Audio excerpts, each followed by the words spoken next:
Terrific. So thank you, everyone at the Holocaust Memorial and Tolerance Center for making programs like 2G Tuesdays and Sundays with Survivors the success that they are. Thank you to everyone for being here this evening and for those viewing this recording. It's always wonderful to see so many new and familiar faces joining us. Thank you to my incredible parents, Eddie and Lori, for being the best and instilling in me to be the best I can every single day. And thank you to all of the survivors and their family members for sharing their testimonies with us, especially Peter Kind and his mother, Holocaust survivor, Margaret Kind, who are joining us this evening. Welcome to 2G Tuesdays, a program where children of Holocaust survivors share their families' testimonies with us. My name is Michael Mantell. I'm a psychotherapist, educator, and 3G, a grandchild of Holocaust survivors. In 2020, during the COVID pandemic lockdown, I reached out to the Holocaust Memorial and Tolerance Center about doing a one-time private event for friends and family to honor my grandparents, Alice Diamond and Mickey Mendelovich, from Satmar, Romania and Sighet, Romania. Sundays with Survivors was born. It was a way for me to connect with my grandparents and my family's history, to connect with others and introduce them to the living memory of the Holocaust and Holocaust education. Also, it was a way for me to combat the rise of anti-Semitism and Jew hatred that I experienced and witnessed. The event was so successful that we added another event and another and another, and ended up opening it to the public. And since, we've been going strong for almost 2.5 years. In 2021, we added this great program, 2G Tuesdays, and what started as an idea, my own promise to keep the Holocaust testimonies alive, has turned into something incredible, beyond what I could have ever imagined. To date, we've had dozens of Holocaust survivors and their family members share their testimonies, reached hundreds of people around the world, and raised thousands of dollars for the Holocaust Memorial and Tolerance Center. I'm so thankful to be a part of such an incredible and important endeavor, and thankful to all of you for being here, supporting these programs.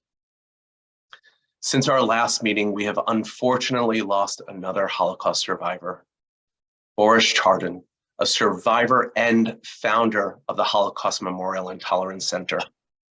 His passing and the passing of other survivors is a painful reminder of how important these events are.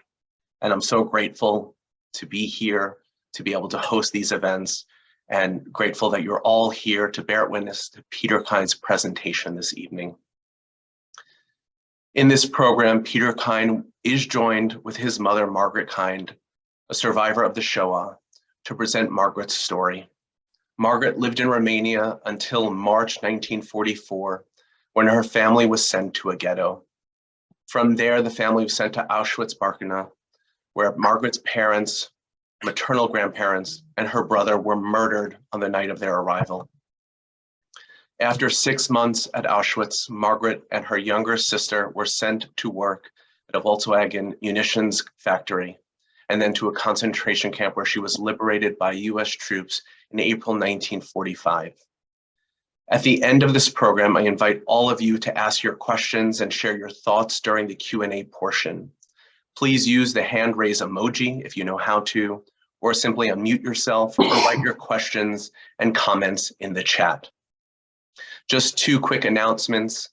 Many people made donations when they signed up for this program, and I'd like to thank you. Your generosity helps HMTC educate young people about the history of the Holocaust and its lessons through education and community outreach. If you'd like to support HMTC, I'll put a link in the chat to make a donation. Also, please save the date for the Yom HaShoah program called Seeking Shelter, a memoir of a Jewish girlhood in wartime Britain, featuring Cynthia Ehrenkrantz, which will be held on Sunday, April 23rd at 6 p.m. Eastern Standard Time. As a grandchild of Holocaust survivors, I am so thankful for all of the survivors and their family members who share their testimonies with us. To organizations like the Holocaust Memorial and Tolerance Center for making events like these possible. And again, to everyone who's here today for being a part of these programs and supporting HMTC. If you'd like to learn more about the Holocaust Memorial and Tolerance Center, would like to donate, volunteer, visit the center's museum, or inquire about their education and community outreach programs, please visit their website at hmtcli.org.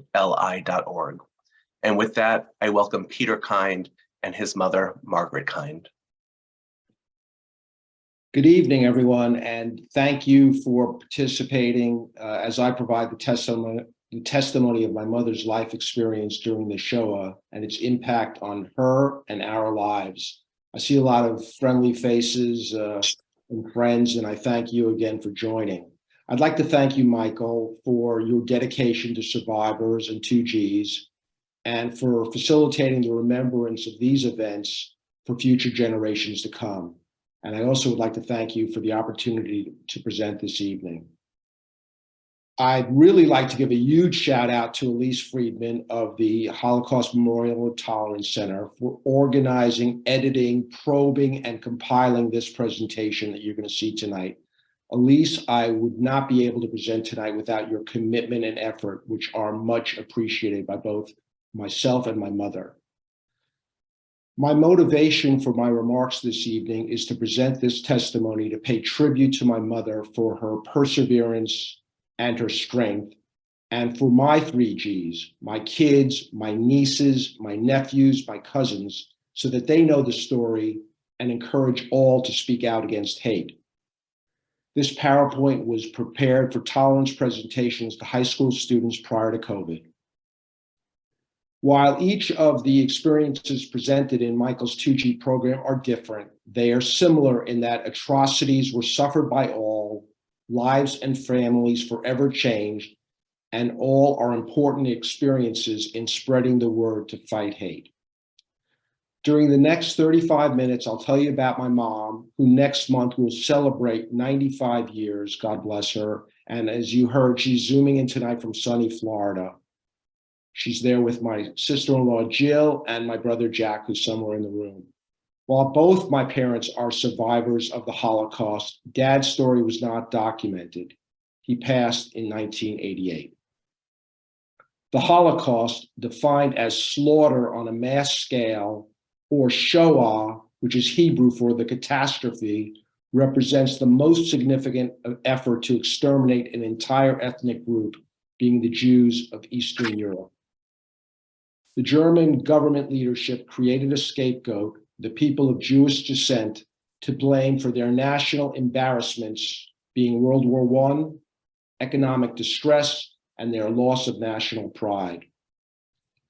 The Nazis used politically motivated hate to rally its citizens and neighboring like-minded countries, and ultimately led to the murder of 6 million Jews, but also 18 million military deaths, including 11 million being Allied forces, 35 million civilians, including those rounded up as supporters of the Jews.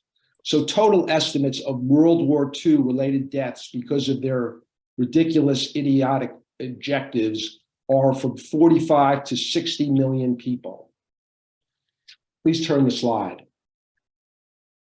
This slide is a map of Europe during 1928, and zooming in on that arrow is Romania, where my mom is from. So my mom, who was born Malka Newman, Malchi she's known to her extended family, or Margaret to people who have met her in the USA, was born in April 1928 in the small town of Leardina, located in the northwest of Romania in the Transylvania region, which, as many know, is home to Count Dracula. The countries to the east of Germany, Austria, Hungary, Italy, were mostly aligned with the Nazis, while the countries to the west of Germany, such as the UK and France, were opposed to the Nazi movement. The Nazis' objectives was to basically conquer all of Europe and then conquer the world. And the Jews were part of their plan to exterminate them along the way. Before 1940, Leardina was a town of 3,500 people, both Christians and Jews, who lived together in peace and friendship. Today, the population is less than 2,500, and there are no or few Jews that remain. Next slide. My mom grew up in a loving family, mother and father and 3 siblings, 2 brothers and a sister, and her maternal grandparents lived in an adjacent home. Grandfather Pesach was an early Jewish landowner, a right granted despite ongoing anti-Semitism when Jews were allowed to become full citizens in the late 1800s. Grandfather was a leader in the community. Legend has it that he was an ancestor of Salzwedel, who was king of Poland for one day, August 18th, 1587, during the transition of the monarchy. The first Jewish king of a European country, and likely that distinction remains today. Mom's dad was educated, studying in Vienna, which was not typical at that time, and owned a general store in Leordina. And Grandma Golda was a homemaker and a balabusta. My mom had a happy childhood with Jewish and non-Jewish friends and was treated as equals.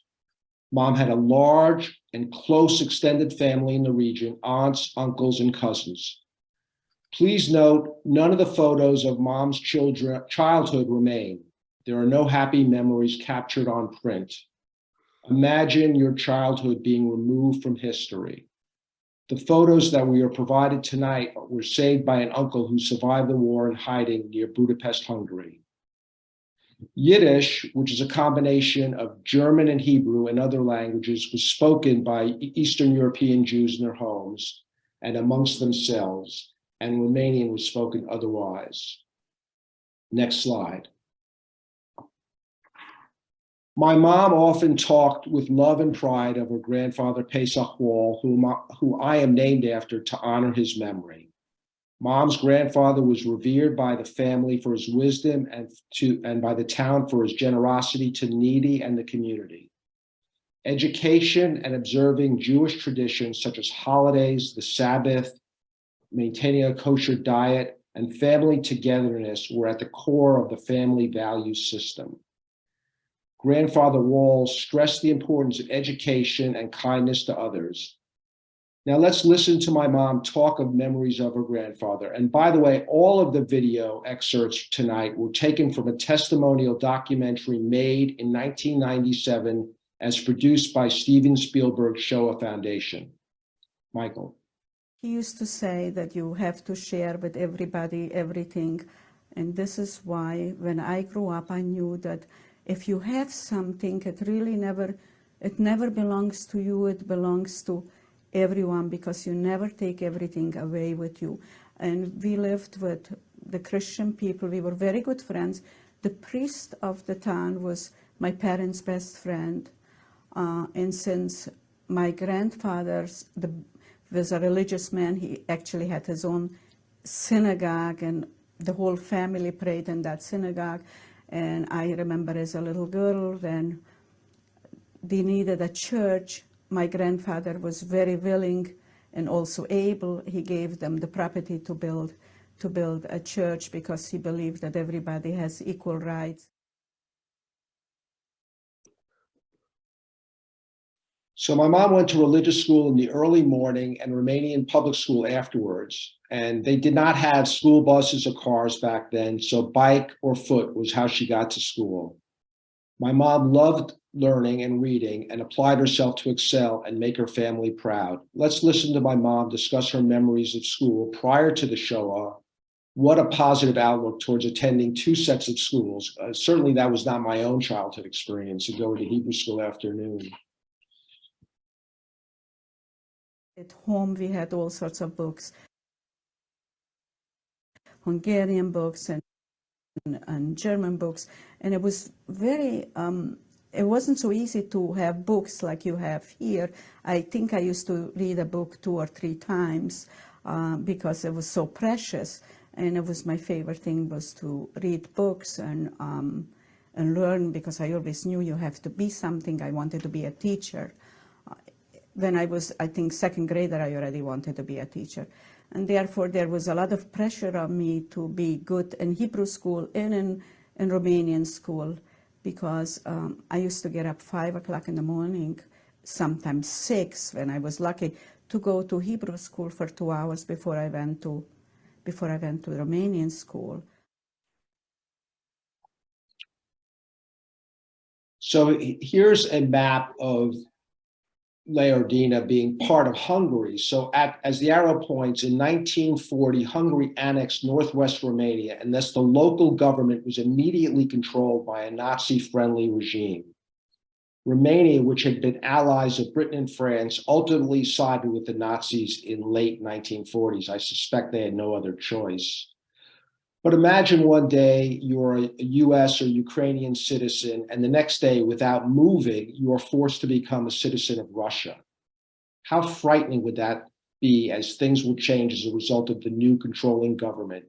In the case of Romania in 1940, one which was more friendly to the Nazi regime. Next slide.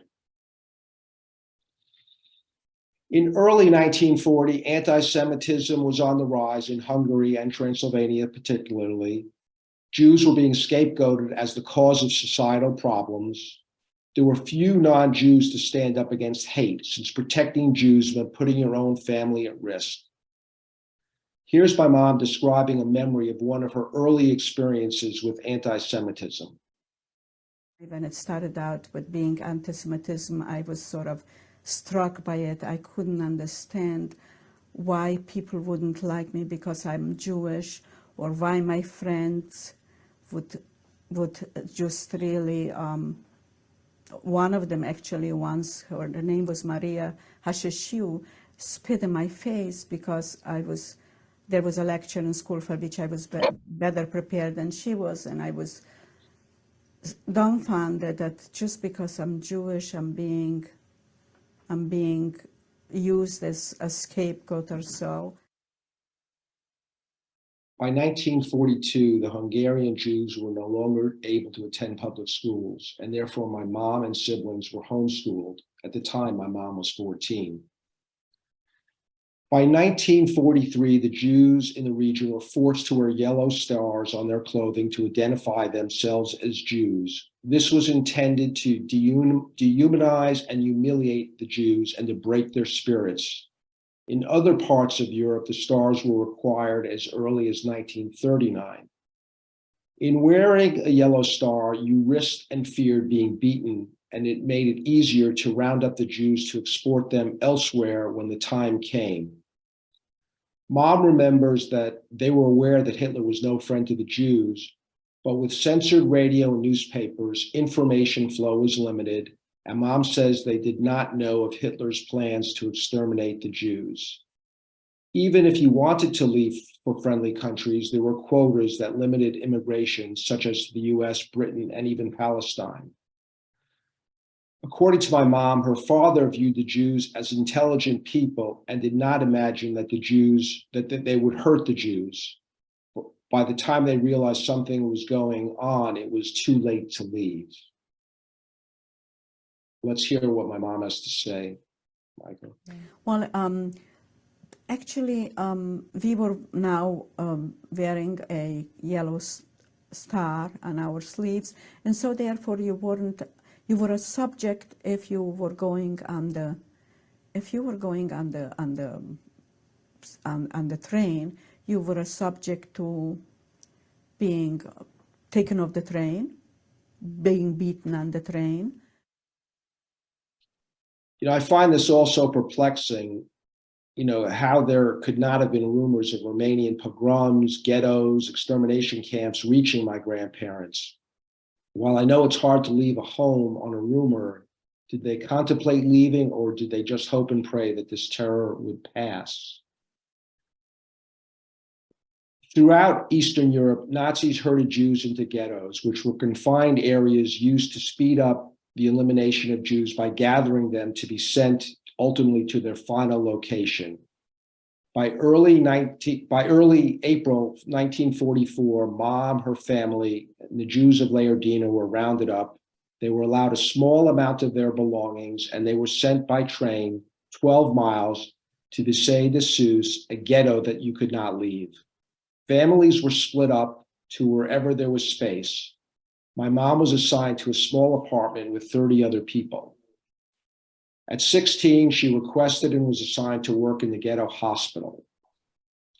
Life in the ghetto was difficult. There were no freedoms, limited food, and the uncertainty of their future was frightening to all. Evil of this scale requires consenting support by German citizens, whether in the military or as civilians, who persecuted and tortured Jews to protect their own lives and their families and to protect their social status. Germans taking up arms against their fellow citizens. It is estimated that 12,000 Jews passed through the ghetto in April 1944. Let's listen to my mom's comments. The ghetto was in a part of the city where it was just a few blocks, and they had, I don't know how many, thousands of people there. They brought them from all over, from all the towns around the area. There, my aunt decided that I should go to work in a hospital because we had a friend who was a doctor, Dr. Stern, and he opened up a hospital for the ghetto, and they decided that if I'll work in a hospital, probably I will not go to labor camp, because they said that from there we will be divided to go to labor camp, but nothing will happen to anybody. The families will live together, except that the young people will have to get up every morning and go to work, and the older people will stay home and take care of the little children. Next slide. Remember, I said persecution and humiliation of Jews was part of the Nazi plan. Why? Persecute, rally the national pride by blaming Jews for their problems, humiliate, make the Jews feel the hate, fear for their safety, break their spirits, and in doing so, the Jews were less likely to resist. One example of humiliation is the forced shavings of beards, which were typically worn by observant Jews as part of their customs. Notice the picture above in this slide, a Jew standing in the gutter, which was where they were forced to stay as they traveled through the ghetto, being publicly shaven for being different, humiliating and also painful as no shaving cream was used. Listen to my mom describe her recollection of her grandfather shaving his own beard to avoid the humiliation of the Nazis doing it for him. And so I was able, next day I went to see my parents and my sister and little brother. And my grandfather was staying with them, and orders came, you have to cut your beard. And my grandfather was very, very upset. He was 72 years old, and all his life, most of his life, he had a beard, and he just sort of was embarrassed that they did that to him, but he cut it off, because if you didn't, they came and cut it off for you. After 5 weeks in the ghetto, the 12,000 Jews living there were told to pack, and then they were sent by train to a destination unknown to them. The Jews were stuffed into train cars intended for cattle, and with limited food or water and no bathrooms, they were sent on a trip of 440 miles lasting 3 days. My mom and her fellow travelers were told that they were going to work camps and no one would be harmed.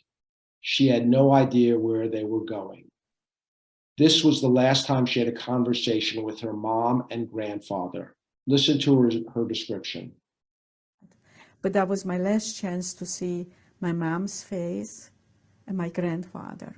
My mother stood by the bridge because they stopped the train, and until we came back.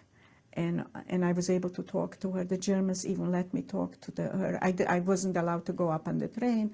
My grandfather wanted me to take good care on myself and eat no matter what they'll give, because he knew that I'm only eating kosher. And I think that's what he figured, that they're going to keep us alive. I don't know what he figured. My mom wanted me to go back to my hometown, and there were some people by the railroad station when they went to the ghetto, and mainly it was one person who was working for us for many years, and they were laughing hysterical, and she wanted me to go back and see her. Please go back and see her. I want you to go back and see her. if we ever remain alive. But no one really thought that this is going to happen, because my mother was 39, my father was 43, my grandfather was 72, my sister was 13, and my little brother who perished there wasn't 11 yet. So after 3 days, the train arrived at its destination, Auschwitz-Birkenau, Poland. They arrived at night. The scene was chaotic, darkness, a mass of people exiting the train, the German soldiers yelling instructions, and their German shepherd dogs set to pounce. There was a rancid smell in the air, which we now know was likely to be the burning of human flesh and gases. My mom had no idea that she was being sent to the most infamous of Nazi death camps. Listen to her recall a specific haunting memory from that night. So the third day we arrived to Auschwitz. The whistle of the train has been something which every time I hear a train whistling like that, I get very sick to my stomach. The whistle, it was a very sad whistle. It wasn't like a whistle for a usual train whistle. It was a very sad whistle. When Jews arrived at the platform in Auschwitz-Birkenau, they were taken from the cattle cars without their belongings and forced to make two lines, men and women separately. SS officers, including the infamous Dr. Joseph Mengele, would conduct selections among the male and female lines, sending most victims to one side, which was condemning them to death in the gas chambers. A minority were sent to the other side, destined for forced labor. Those who were sent to their deaths were killed that same day and their corpses burned in the crematoria. Those not sent to the gas chambers were taken to be processed and registered as prisoners. In the early years of the war, pre-1944, registration numbers were tattooed on their left arms so Germans could keep count. My mom and the others arriving in 1944 were not tattooed. Most prisoners were then sent to perform forced labor in Auschwitz I or some of the subcamps or other internment camps, where their life expectancy usually was a few months. During the chaos of the separation, my mom's mom, my grandmother, instructed my Aunt Rose, my mom's sister, to cross to the other line and join my mom's line. Rose was 2 years younger than my mom. Can you imagine how Rose felt separating from her mother? Scary and ultimately guilt-creating. And imagine my grandmother's concerns and her selflessness to act to protect her child. This act by their mom saved Rose's life. The rest of the immediate family, parents, grandparents, and my mom's younger brother were sent to the other line and likely died that night in the gas chambers. Auschwitz, next slide, please, Michael. Auschwitz was a sealed prison filled with Jews who did not know what was going to happen to them, but they quickly came to understand that many of their family were not as lucky to remain alive. Mom and her group were immediately taken to have their heads shaved, deloused, and given ill-fitted clothing from others likely no longer alive, all acts intended to humiliate. The prisoners were stuffed into barracks. Can you imagine waking each day not knowing your fate, knowing your life had forever changed and could be over at any moment a German soldier decided to shoot to kill, or some other torture they created, or just for their own amusement? Let's listen to my mom. We arrived at night, so the panic was even bigger because it was dark. We saw people standing.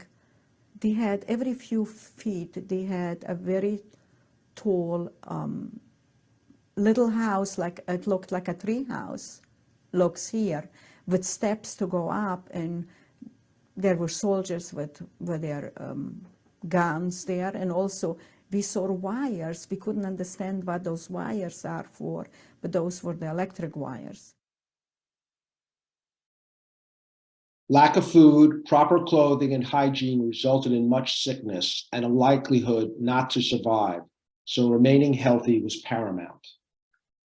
Food consisted of coffee at 5 a.m., soup for lunch, and that was often grass soup, and dinner was a piece of bread with jam or cheese.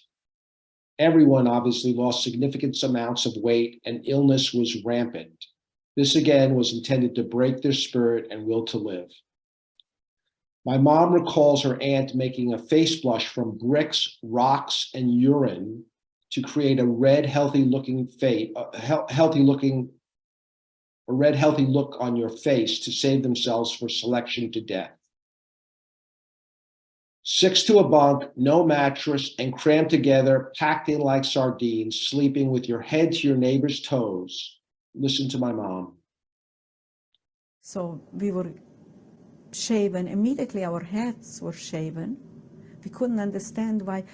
Actually, the braids were cut off separately and thrown to a separate pile.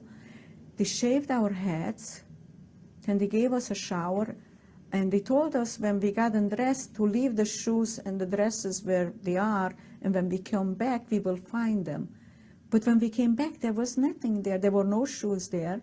There was some kind of a little dress. I had a little dress which probably would have fit somebody who was 10 years old. So I picked that dress up, and they said, put the clothes on. Mach schnell, that means make it fast. We put the clothes on. There were some shoes. Luckily, they fit me. My sister found her own shoes there. And we had a dress. I had no underwear whatsoever. We had nothing, just the dress on top. And from there, they put us into a line. We stood in line, and they marched us into this camp, which was in the middle of the 16 was, there were 32 barracks in every street. This was a street. We slept like herrings. We just, on the side, you could only sleep on the side, and the feet from the other person would come into this side. And so at night, if you got very, very tired, because there was boards only, there was no mattress or anything or blankets, and usually there was space between the lumber that was there, and it was very rough. So if you had to turn around, we would all get up once or twice in the middle of the night and get off the bunk and then go up and turn around. So as I said, the Nazi plan was pretty simple: kill or exterminate all the Jews, either by murder, working them to death, or through starvation and sickness. Estimates are that 1.1 million of the Jews murdered in the Holocaust were murdered at Auschwitz, 1 in 6. The prisoners had to find their reason for hope for a better future and a return to pre-war life. Fantasy and dreams was one thing the Germans could not take away. Let's listen to my mom talk about make-believe stories of food and seeking justice. In Auschwitz, when we were there, there was somebody with us on the bunk. Her name was Aunt Fligelman. And her daughter Eva, who was married the year before, arrived to Auschwitz with a baby, and they immediately took it away from her. And she was a very beautiful girl, and she was very melancholic, and her mother was afraid she'll have a nervous breakdown. So, and she was also very hungry, and she kept on crying to her mother that she's hungry. And Fligelman decided that every night she's going to cook something special. And so every night, it was a make-believe thing. Every night she would tell us, tonight I'm making balinces with cheese. And she used to make balinces with cheese too often. We told her that this is too often already. And she would assign us. One had to set the table, and the other one had to put the silverware. And she never wanted the same silverware or the same, she was a very wealthy lady from home, in the same tablecloth. And we all made believe and listened to it. And I want you to know that you could fall asleep and dream about food and really feel that you ate. The next one, Michael, on the right. And then after a while, my sister got very upset with the whole thing. And though she was 13, she would say she's taking God to court. And she would tell God to come down. She wants to talk to him. She wants to take him to court. and she would come up with all the good things my grandfather did and my father did. And then she would want an answer why we are there. And this became sort of like a play for evening entertainment. We had people who begged us to come. We should let them stay with us and listen to our stories, because it was really unbelievable how a little girl of 13 would tell God how she prayed everything and how good she was and how much charity her parents did and her grandfather, because my grandfather would open the doors before the high holidays and everybody could come and have vegetables, some fruit and whatever they needed. And he would do that for the Christians before Christmas. And she just wanted to know why this happened. In September 1944, after 5 months at Auschwitz, Mom and her sister and others in her barracks were sent by train to Germany to work in a Volkswagen factory, making ammunition and equipment to assist the German army in their war against the Allies. My mother was assigned to work in the office and was also responsible for cleaning the clothes and shoes of her Nazi captors. After several months, the factory was destroyed by Allied bombing, and by April 1945, the war was now going badly for the Germans. My mom and others were sent by train to the next unknown location, being used as pawns to protect the German army from Allied bombing. As a side note, in the 1990s, my mother was the named plaintiff in a lawsuit against Volkswagen for the use of slave labor. A settlement was won for each impacted, a small settlement that is, but $12 million in total was paid. The next stop was Salzwedel concentration camp, mostly women and political prisoners, and my mom's group were expecting a mass murder of them to happen there. Next slide. At this point, the Germans were in retreat as Allied forces advanced.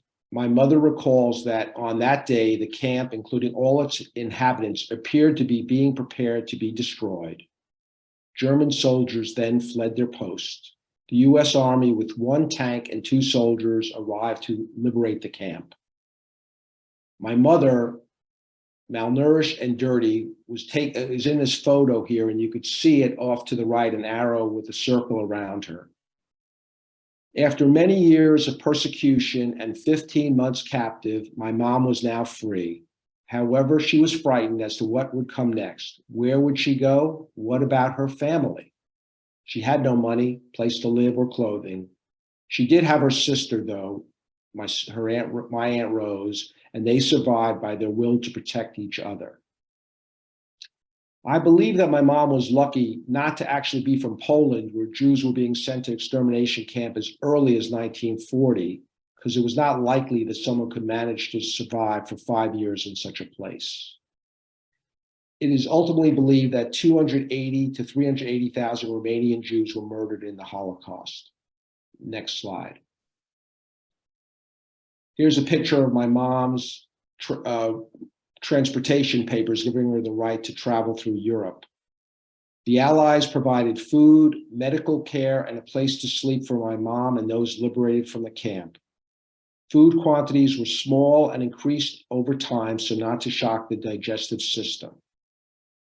After 3 months in Salzwedel, Mom was sent to Hillersleben, which was a German Air Force base during World War II, where the Allied forces were providing lodging, food, and clothing, and examination in a hospital to protect their health. Next slide. Here's a photo of my mother, her sister Rose, an Aunt Frida, and another cousin who's still alive at Hillersleben.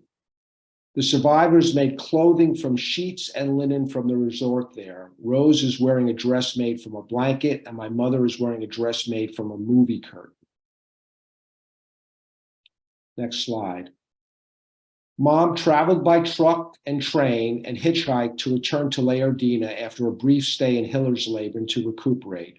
On the way, she stayed with her surviving uncle in Sighet, Romania, for several months. And you remember Michael said that his family was also from Sighet, Romania. Not exactly a big town, but a big coincidence. Finally, Mom went to Leerdine after 6 months after the war.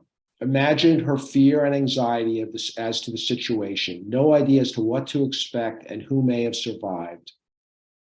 When she arrived in Leerdine, she was devastated to learn that no one had returned. Their housekeeper had occupied the family home, which she now claimed as hers, when the Jews left for the ghetto. Can you imagine someone employed by you and living in your own home being so cruel? This housekeeper threatened my mom to leave immediately or the police would be called.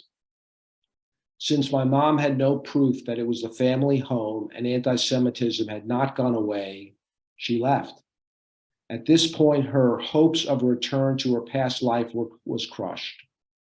Can you imagine being removed from your comfortable life and have everything taken away? Family, friends, possessions, shelter, and dignity. Later, Mom did learn that her older brother had survived and emigrated to Israel. And Mom then returned to Sighet, where she stayed with the uncle I referred to earlier. Next slide, please.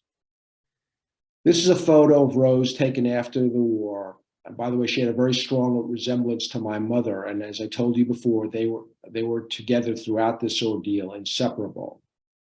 Rose was lucky to gain passage to the US in 1949. As you know, there were quotas limiting Jews and others from entering the US. So the opportunity to gain passage was like winning the lottery. My Aunt Rose passed in 1989 at the age of 59. And really, she was a wonderful woman, and I have so many fond memories.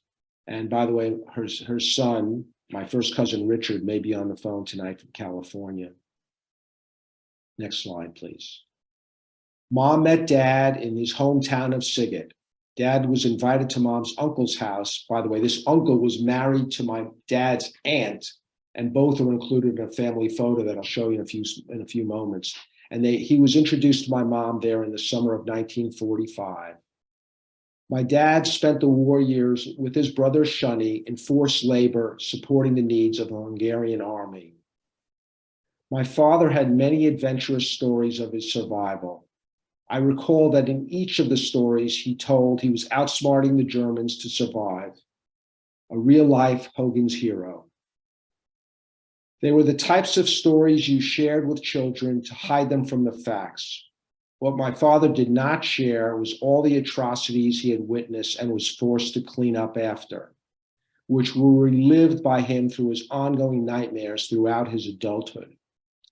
My dad never told us what happened to his parents or his brother who died in the Shoah. We believe that theirs was the same experience as my mom's family. Next slide, please. My parents were married with two other couples, including the brother Shunny, in Sighet in December 1945, actually on Christmas Day, after a brief engagement. Short engagements were typical, as many had no family and few friends, and having a companion was essential for one's emotional stability. My father bought a bus with money provided by his surviving brother Shunny and started a bus line between several local cities. One had to be industrious to find opportunities to make money, since Jews were not being hired by non-Jews due to continued anti-Semitism, and obviously the family business was confiscated and no longer was theirs. Next slide, please. My oldest brother, Jack, was born in December 1946 in Sighet. By September 47, 2.5 years after the war was over, my parents had to leave Sighet due to attacks and threats towards Jews made by the Romanian Communist Party. My parents traveled to Lechfeld in the southeast of Germany. In Lechfeld, they entered a displaced persons camp, a place for homeless refugees of World War II to go until they were able to emigrate or find work. And there were many of these DP camps throughout Europe run by the United Nations and funded by the Allies. My parents were provided food and one room to live, a table, 2 chairs, and a bed. And after several months in one room, my parents were transferred to a house located within the camp, and this was a major improvement. One could come and go from the DP camp as they pleased and were encouraged to find work in the area or elsewhere. My father made alcohol in the basement and sold it on the black market to earn a living. Today, you would call that bootlegging. Next slide, please. Here's a photo of my dad's family. A large group of cousins and my dad's immediate family are shown. Most of those in the photograph did not survive the war and experienced the same fate as my mom's family. And if those are photos on the far right and the top of my grandfather on my paternal side. Next slide, please. 3.5 years after the war, including 18 months in the DP camp, my parents were able to gain access to the US and arrive by ocean on the General Muir, a US Navy transport. They arrived in Boston in November 1949. Arriving in the US with no English, no money, and only the addresses of several relatives, a Jewish relief agency provided temporary housing in a small hotel in New York City that was accepting immigrants. Relatives also pitched in to help. Thus, my parents began to start a new life. While there were immediate challenges, a need for a job, housing, learning the new country and language, they experienced more substantial challenges during World War II and were hopeful that life could only get better. Next slide, please. The next couple of slides are photos of the family, and they provide a message of hope. These were survivors who each went forward with a bit of hard work and a bit of luck and created large families, children, grandchildren, and great-grandchildren. Clearly a demonstration of the resiliency of the survivors. And here's a picture of my Uncle Mendy, my mother's older brother, her only brother who survived, and his wife. On the next page, please, next slide, you see a photo of Mendy's family in Israel. So Mendy immigrated to Israel right after the war, and there's his family. He is no longer alive. His wife's somewhere in the picture, but I can't, sitting on the couch in red. Next slide, please. Here's a photo of my dad's brother, Shani, who survived and moved to Israel as well. And the left is Shani with my Aunt Gita, and then his immediate family there. And if we go to the next slide, well, let's go to the next slide after that. There's Shani's family in Israel on the next slide. This is taken at a Seder in my cousin Ellie's home, and Ellie's family and his sister Nurit's family are all there, including my wife and myself and my daughter Liza. And that was probably taken 16 years ago. Let's move back to the prior slide, because I think it's an important point that I want to make. So despite being persecuted for their religion, the families ultimately recommitted to their religion upon gaining their freedom. I never asked my parents that due to their experience, was there a time that they lost their faith? Did they ever put it into question? What does this commitment to faith tell us? Their upbringing had a strong impact despite their Holocaust experience. All were looking to retain some semblance of their former life and maintain a closeness to their departed family members and to honor the memory so that they did not die in vain. So we'll skip forward 2 slides. And here's a photo of my mother's, our family and my Aunt Rose and her family at my cousin Richard's bar mitzvah. And you could see my mom in the middle and Rose in the middle in the back row. Next slide, please. So remember, I told you about a soldier that liberated my mother's camp, Salzwedel. Well, there's an interesting follow-on story. My father became a carpenter and then a home builder. And on one day during 1959, my dad had a customer for a house that he was building. The customer, Irving Klein, and my father started to talk about their lives, and the customer takes out a photo from his wallet. That photo was of him and the girls on the day Irving liberated Salzwedel. And the photo includes my mother and several cousins. This began a lifelong friendship of our hero, who we all adored. Let's listen to Irving talk about his experience from World War II and the thoughts on hate. This is Irving Klein, who liberated me. As I remember, he was 7'2", and he said, "Have no fear, Irving is here." And then he told us in Jewish what that meant. Actually, he liberated 6,000 girls that day. And I once told Irving that he who saves one person is like he saves the whole world. Well, so all I he can filled say, 6,000 worlds. listen, darling, it was me and the 44th Cavalry Reconnaissance Squadron Mechanized, the 9th Army. I can only say this, that I grew up at a time when I saw the German Army walking all over Europe, and if it hadn't been for the Pearl Harbor incident, I don't know what would have happened, because this country was completely isolationist. This country, right now, we're faced with the problem of Bosnia. Nobody gives a damn as other people are being killed, women and children being raped and murdered, and the rest of the world stood by. And as a Jew, there's an old Yiddish saying, "Wenn the shoe quetscht, dem tut weh." Whomsoever the shoe pinches, that's the one that feels it. So as a Jew, I felt it more than the other boys felt it, although they saw some of the atrocities too, and they could hardly believe that human beings can do what they did. War is pretty stupid, and I saw things that I'd like to forget. But basically, human nature is it's hard to believe that people can be so evil. Next slide, please. So here's a photo of my mom at her 90th birthday with cousins, children, grandchildren, and great-grandchildren. All told, my mom and dad had 3 children, 7 grandchildren, and now 10 great-grandchildren, and hopefully the count will continue to grow. Hope, resilience, and a new beginning. Those in the photograph would never have been born without my mom's will to survive and a lot of luck given the difficult circumstances and the hate she experienced. My mom, other survivors, and many of the 6 million were deprived of their youth and the ability to experience a normal life, all because of their heritage. They were all victims of atrocities and evil unconscionable to the human race. Despite all that my mother lived through, the loss of her immediate and extended family, physical and mental torture, the loss of her teenage years, the loss of her security, Mom has maintained an upbeat perspective and is relatively healthy, very healthy for a 94-year-old, despite the nutritional deficiency in her formative years. Next slide, please. I am the youngest of Margaret's 3 children, born in New York in 1956.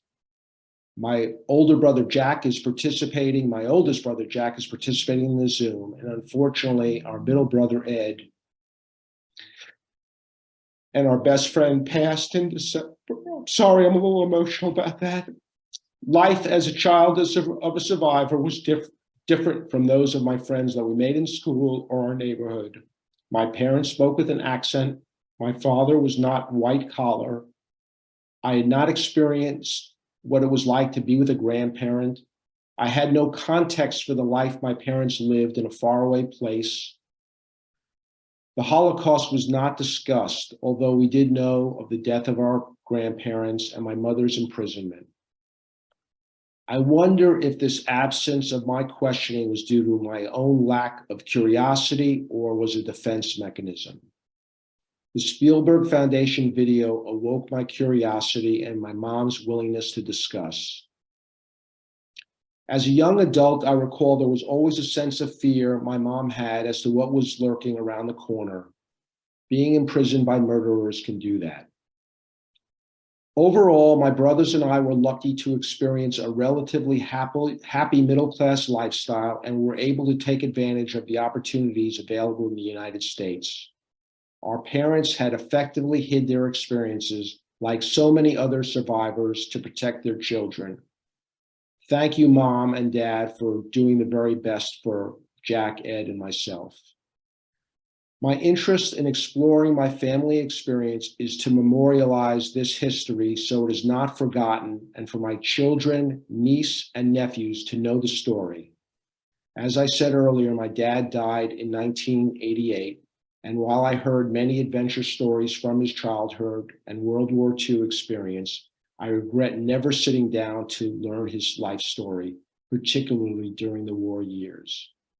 A lesson I've learned: do not put off until tomorrow what you can do today.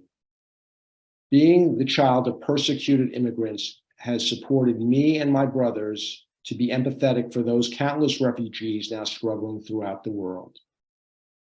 And that ends my presentation.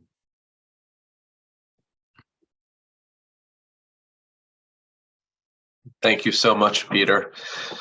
This was incredible. And thank you, Margaret, for being here. It's so incredible and not usual to have a survivor and their child and family here. So thank you both, and thank you for your entire family for being here and for everyone joining today. I did want to open up for Q&A. This is a time for everyone to ask questions, share comments. So I want to make sure that everyone has an opportunity to speak. And I'd like to first ask, if that's okay, a question to Margaret. So one question, yeah. How did you wake up each day and maintain hope during your time in the camps and imprisonment? I'll just have to unmute you. Then I realized my barracks were next to the crematorium. I lost all hope of survival. Michael, right? Yeah, so this is a little difficult for Margaret to understand this whole Zoom and to be able to answer the questions as you're asking her. I'm not sure that, you know, Peter had asked her a couple of questions and we, you know, she wrote down her answers. I'm not sure what you just asked her was one of the questions. I'm sorry, yeah. So, no, don't be sorry. I'm just saying she's. Sure. Okay. So the second question. Mama. I would love to hear anything you could share. So I want to open up the floor to you, Margaret. Okay, do you want to share something other than this? Do you want to say something to everybody? Forget these. Do you want to say something? Well, I really am very thankful that everybody saw this and will understand what we all went through. And it wasn't very easy, but for me to recover from all this hate, but the only thing happened when I had, the faith came back, when it came that I had 3 wonderful children and a healthy one, and it was all mine, and I was free to keep them and go whatever I want, and that was very grateful. Especially, I have a wonderful, wonderful family. I have great, my daughter-in-laws are the most wonderful people I met and understanding ones. And I have here Jill, who is just a wonderful, wonderful person. And I could ask for anything I want to understand what's going on. So therefore now I'm very grateful to God for everything. Even though before I asked God to tell me why he punished us like that, but there must have been for that a reason. And to you all, thank you so much for bringing that out to the people to see what somebody went through to survive. Thank you. Thank you, my dear Peter, and thank you. Malchi. Here's Malchi. Rachel. Oh, Rachel. Rachel. I love you, Malchi. 99 years old. Yeah, I'm 99. You're You're Esther's daughter. So that's Margaret's That's cousin Esther. who's on the Zoom as well with her son, and Is she's that you, 99 Esther? years old. Can I say I love you, Malchi? She says she loves you, Rachel. Can I say I love you? Yes. Yes, Yes. of course, A lot of Rachel. good She wishes hears to you and the family. Rachel is also a survivor. She's Margaret's cousin and she's 99 and she's also a survivor. Yeah, I'm too old for that. I don't have the courage to do all this, but you people are doing. You're doing a magnificent job. And it should never happen again, ever. Alibi. from your mouth. Amen. Amen. Yeah. Amen. Amen. Thank you. Thank you for sharing that. I'm so happy to hear everyone. And I see so many family members here. I also have my family here. So my father, my mother, my sister, my uncle, and this story, this testimony speaks to us. Holocaust testimonies always resonate, but this was very close, literally to home of my grandparents. And there were a lot of things I didn't ask. I was young, but I look back in hindsight, as Peter was saying with his experience, and kind of wish that I asked these questions before. So I'm so grateful, Peter, for you to illuminate and share, and Elise for helping out with this beautiful presentation. And Margaret, to hear you and to see you just makes me feel like I'm with Alice Diamond again, and hearing your accent, if I may say so. It's beautiful to me. So thank you. Thank you. We're having so many messages of thanks. And I want to open the floor. It sounds like my father, it looks like he has his hand raised, so I'm going to allow him to take the floor. I want to thank you, Margaret and Peter. It was a wonderful, wonderful journey. And I felt like I'm sure Michael told you, I felt like I was on my journey because my father and mother, my father came from Siget, my mother was from Negresh, which is 30 miles on the outskirts of Satmar, and basically the same stories, and it was very touching to me listening to your story. She went through the same thing. My mother got to the camp, and the Polish girls were there, and I always mentioned this at Michael's presentation, that as my mother walked in and the Polish girls were already immune to this, they said, "You see the smoke over there? That's your parents." And that's the way it was. My parents got married in Siget the same way as your parents did, and my father died very young, but same stories. Everything is basically similar, and I just want to thank you. It was a wonderful, wonderful presentation. Thank you very much, Margaret. Thank you, Peter. You're very welcome.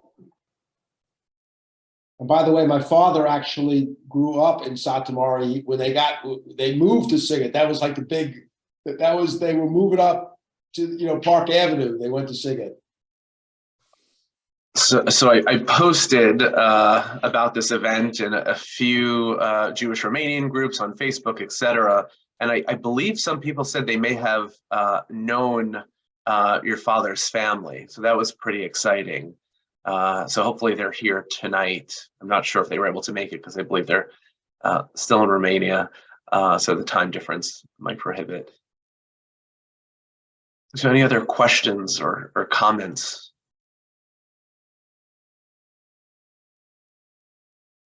So Peter, I'll ask you a question if that's okay.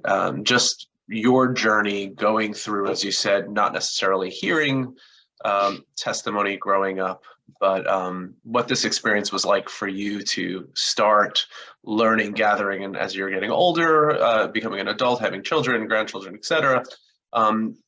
Telling your family's testimony, what is that like for you? Well, I would say this much. I really regret not having my father's story.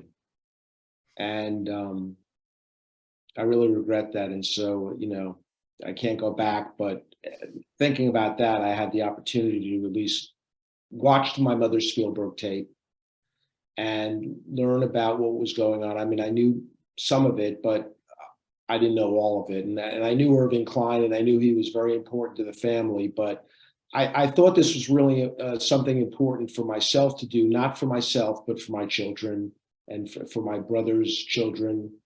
and for future generations. And then obviously for all of us to know this, we thought that this would never happen again. And the world's a scary place, and obviously I hope it doesn't, but we need to keep remembering what happened so it doesn't happen again. As you said that, it reminds me how Irving's words in the video resonate what's going on right now. Marilyn, I see you have your virtual hand raised. I'll definitely ask you to take the floor.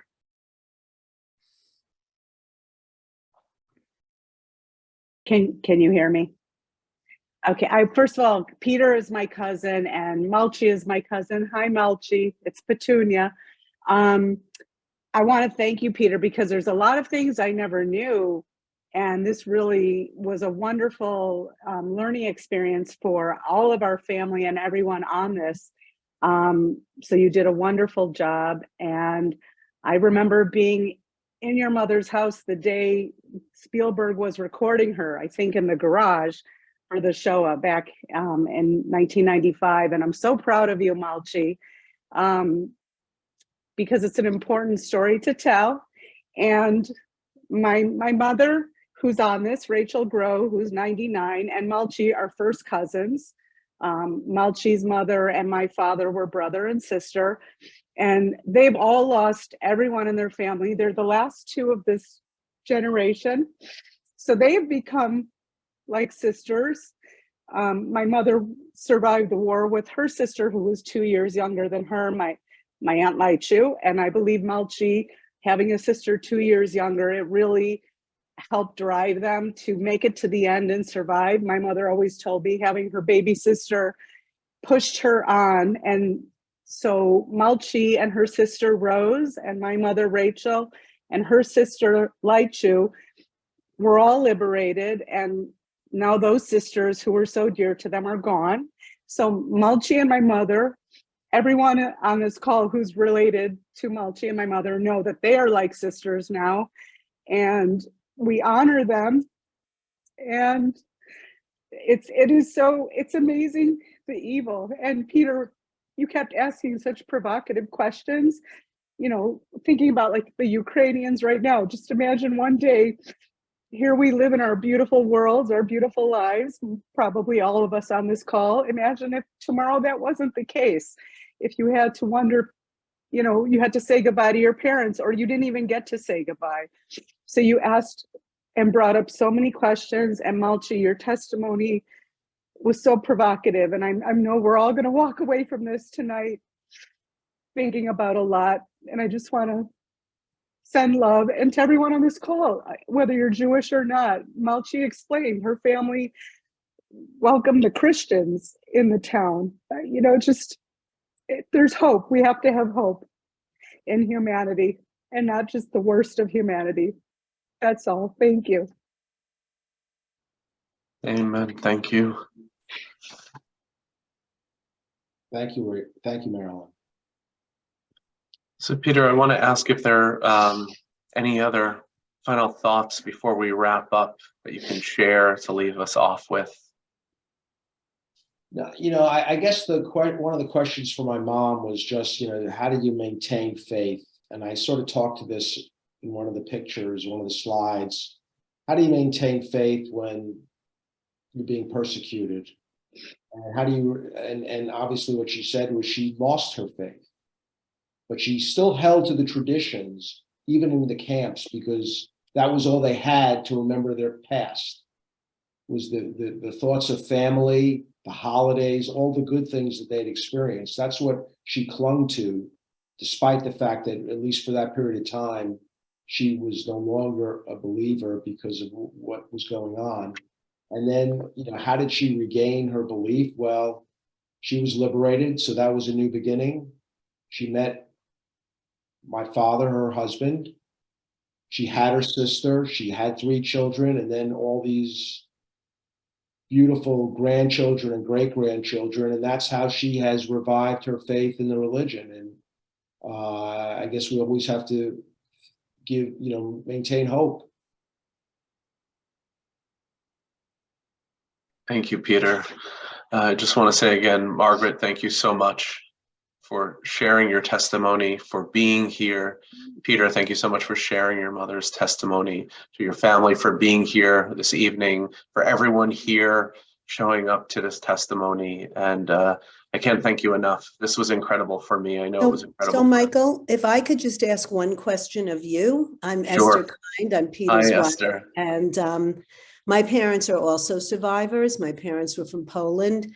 And I've been saying to Peter in recent months that growing up, I always heard the stories, but it was something that happened in another world in the olden days, in another weird place, had nothing to do with my growing up here in Queens and my life. But now I'm watching what's going on in the world, and I'm watching all the anti-Semitism every day, the atrocities. Nobody's doing anything. And I say to Peter, what are we doing? Is this what our families were doing in Europe in the 1930s? They were, watching the news and going, oh, that's terrible, and then just going on with their business. And it's really terrifying. And I think that being children of survivors, and you can probably relate to this, you understand what happens on a very real level when the world turns against you. And I just wonder, since you're involved with the Holocaust Education Center, what, if anything, do you think we can do about it, instead of just doing maybe what our grandparents and great-grandparents did, which is hope it passes, like Peter said, just hope it passes? Yeah, that's a great question. I think we all can ponder that forever and have discussion. I think that's so important. I think that's part of combating Jew hatred is having a conversation about it with other Jews and other people as well. And one thing that I think needs to be a part of Holocaust education, and I always say this, is that Holocaust education is not just about the Holocaust, right? This is just one example of Jew hatred, and Jew hatred is so much older than the Holocaust. Anti-Semitism itself is a new word. In 1879, I believe it was coined by an anti-Semite. Not knowing these things about how these terms came about, the history of anti-Semitism, but more importantly, the history of the Jewish people, I think that's how you combat anti-Semitism and Jew hatred and learn about the Holocaust. We don't just learn about 1939 to 1945. We learn what led up to the Holocaust, and we learn about Jewish history. And this is for all people, but the other way that I believe we combat anti-Semitism is foster Jewish pride. I work at a Hebrew school, and that's one of the things that I love about working there, is working with young Jewish people who I can educate and learn with about Jewish history. And a lot of times these stories from thousands of years ago resonate with what happened centuries, decades ago, and also today. So I'm not sure if that answers your question, but that's how I like to, that's the place I come into this conversation with, is fostering understanding of who we are as a people, Jewish pride, and also knowing more than just those 1939 to 1945, those 5-6 years. Thank you. Yeah.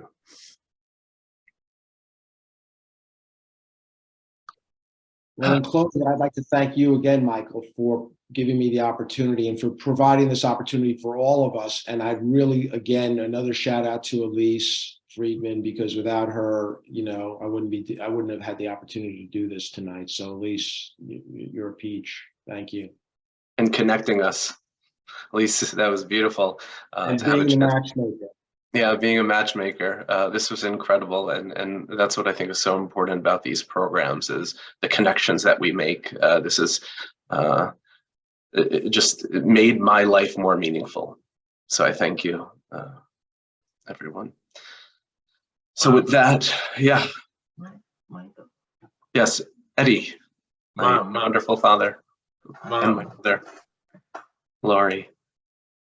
Esther, I ask the same thing that you do. I think about it day and night. I don't sleep because of it. And I say, how can we do something about it? No matter what sometimes we do or say, it's like talking to the wall. People feel what they feel, and it's like they have their opinions. They don't have the facts. I think we have to just keep talking and putting things out there about facts when people keep talking about myths and stories and things that are not true, especially about Israel. I do believe that's become the new Jew hatred when people say, we don't hate the Jews, we just don't like Israel. And the standards that they have for this particular country are full of blood libels like they had for the Jews in itself. And I think we have to constantly talk about facts, put it out there, whether we write, whether we discuss with people, and not let the lies and the myths and the ridiculous stories get out of hand, which it is from all sides, not just the right, but actually from the left and very educated, cultured people. And the media in itself is promoting tremendous lies and hatred, and it's creating more issues. So I think about it all the time like you do, you know, I just do. And with that, that's a perfect example of educating your children. My mother and father, they didn't throw things down my throat, force feed me. They challenged me with my beliefs and just educated me and said, learn about this. And I think that's something that's so important to do, is allow people to think for themselves, but also challenge what they're thinking. That's part of education, is those conversations and dialogue. So again, thank you everyone for being here and for making this such a meaningful conversation. Have a wonderful evening. And I look forward to seeing you all again very soon. April 23rd is our next event. Have a good night. Thank you, Peter, Margaret, and family. Thank you all. Thank you. Good night. Good night. Good night.